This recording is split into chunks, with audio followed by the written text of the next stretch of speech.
여러분 안녕하십니까, 진성호입니다. 이준석 대표 체제가 지금 붕괴되고 있습니다. 그렇지만 이준석 대표는 법적 대응을 직접 하겠다고 나섰습니다.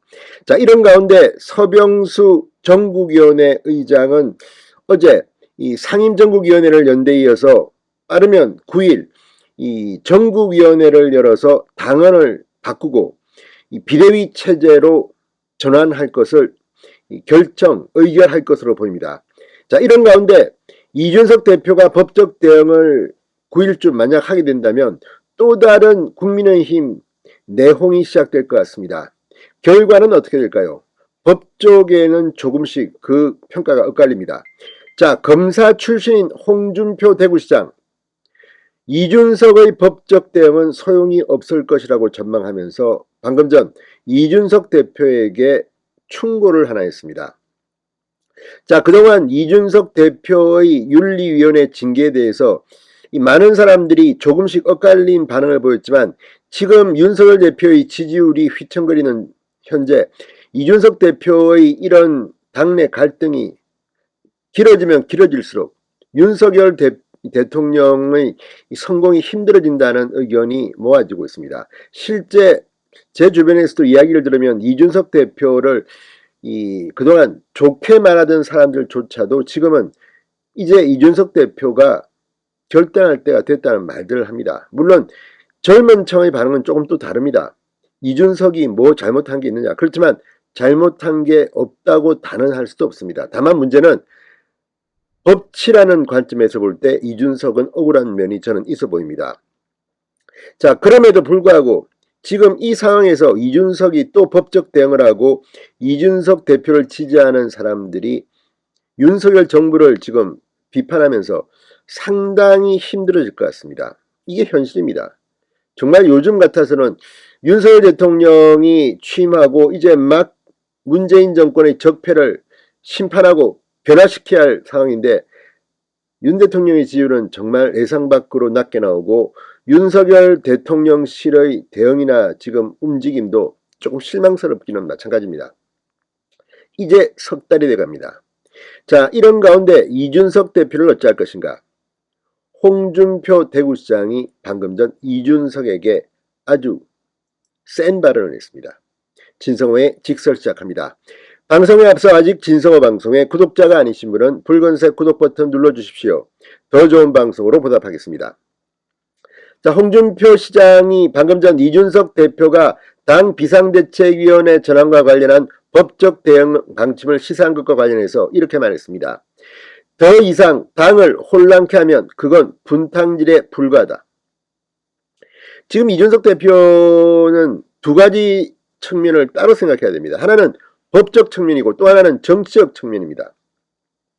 모든 것을 법으로 하려고 한다면 정치는 어떻게 하겠습니까? 지금 이준석 대표는 본인이 억울하다고 생각할 수는 있겠습니다. 그러나 윤석열 대통령을 당선시키려고 그 누구보다 열심히 했던 것으로 저는 기억하고 싶습니다. 그런데 지금 윤 대통령이 당선되고 이제 그 선거가 뭡니까? 윤 대통령을 통해서 나라를 바꿔보겠다, 더 좋게 만들겠다는 것인데 이렇게 윤석열 대통령의 힘이 지금 사라져가는데 여기서 또 이준석 대표가 법적 대응을 하면서 국민의힘이 또 내부 갈등 국민들 앞에 보이도록 놔두겠습니까? 그래도 나이는 젊지만 당대표를 한 사람입니다. 그래서 더 이상 당을 혼란케 하면 그건 분탕질에 불과하다. 이렇게 홍준표 시장이 말했는지도 모르겠습니다. 홍준표 시장은 오늘 페이스북을 통해 대장부는 나아갈 때와 멈출 때를 잘 알아야 한다. 절차의 하자도 치유가 됐고 가처분 신청을 해본들 당헌까지 적법하게 개정된 지금 소용없어 보인다. 자중하시고 후일을 기약하라고 조언했습니다.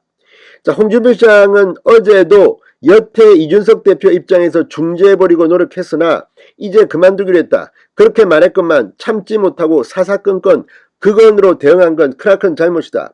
이준석 대표를 비판했습니다.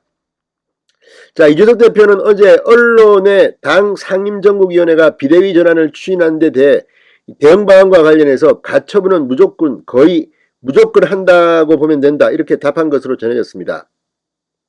국민의힘 상임정국위원회가 5일 당을 비상상황으로 규정하고 비대위 전환을 추진했는데 이 대표의 이러한 언급은 서병수 상임정국위 의장이 당헌 당규상 비대위가 출범하게 되면 이준석 대표는 자동 해임되는 것이라고 밝힌 가운데 나온 것입니다.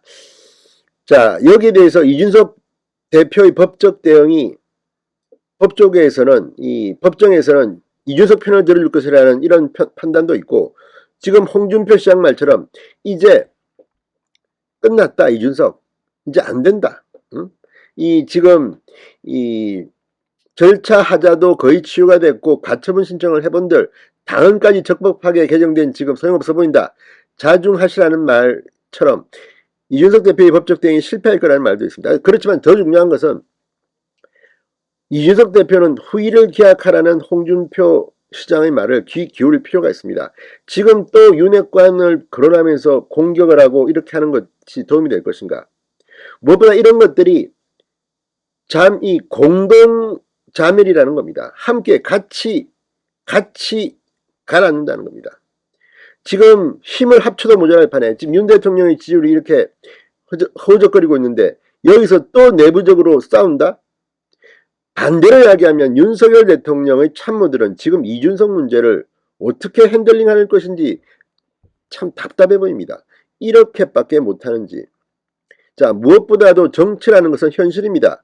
이준석 대표를 비판하고 하는 것은 지금 많은 사람들의 생각입니다. 특히 보수층은 지금 이준석 대표에 엄청 분노하고 있습니다. 그렇지만 현실적으로 그러면 이준석 대표를 어떻게 할 것인가에 대해서 지혜로운 방법이 있느냐는 문제가 남습니다.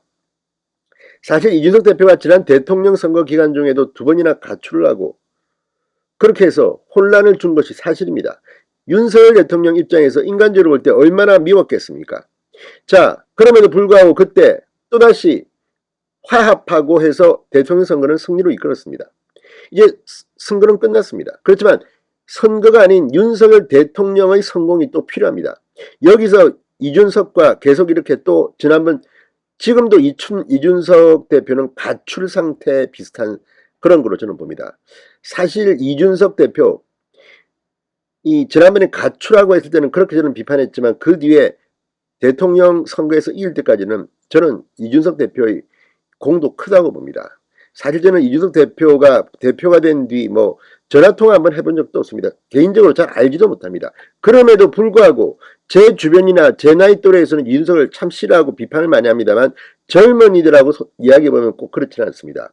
지금 보수 야당이 집권을 하기까지는 젊은 층이 일부라도 도와준 게 제가 볼 때는 도움이 됐습니다.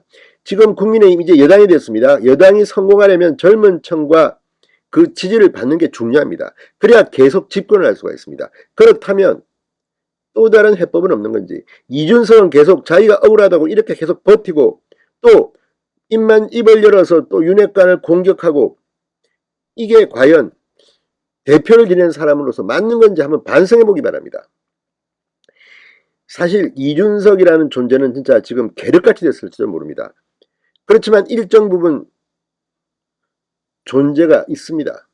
자, 이 문제를 어떻게 해결할 것인가? 지금 이 문제를 스무스하게 해결하지 못하면 상당히 또 오랫동안 윤석열 대통령의 집권 이후 쉽지 않을 겁니다. 어떻게든 지난번처럼 옛날에 그 김기현 전 원내대표가 울산에서 소고기 파티하면서 화합을 하고 그때 한번 또 치고 나간 적이 있습니다.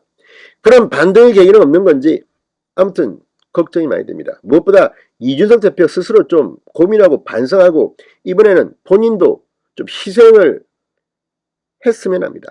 홍준표 시장의 말처럼 자중하고 후일을 기약하면 좋은 일이 있을 겁니다. 그러나 지금 이렇게 하는 것은 분탕이다. 자, 어쨌든 분탕질에 불과하다. 홍준표 시장이 아주 센 표현을 했습니다. 진성호의 직설이었습니다. 여러분 감사합니다.